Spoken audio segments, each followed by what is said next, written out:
একুশ কি মা? 21? 21 একটা পাখির জন্মদিন।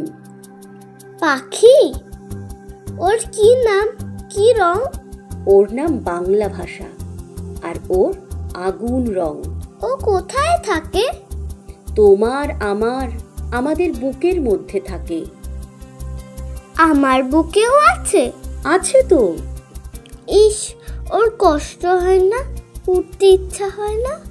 ওরে তো, এই যে আমি কথা বলছি তোমার দিকে উড়ে যাচ্ছে, তুমি কথা বলছো আমার দিকে উড়ে আসছে। কোথায়? দেখতে পাচ্ছি না তো। এই যে তুমি নিঃশ্বাস নিচ্ছ, নিঃশ্বাসকে দেখতে পাচ্ছো? পাচ্ছি না তো। ও কি নিঃশ্বাসের মতো মা? ও বুকের মধ্যে কোথায় থাকে? আমার বুকে কান পাতো, কিছু শুনতে পাচ্ছো? পাচ্ছি তো, টিক টিক টিক টিক। এই শব্দটাই ওই পাখিটার বাসা।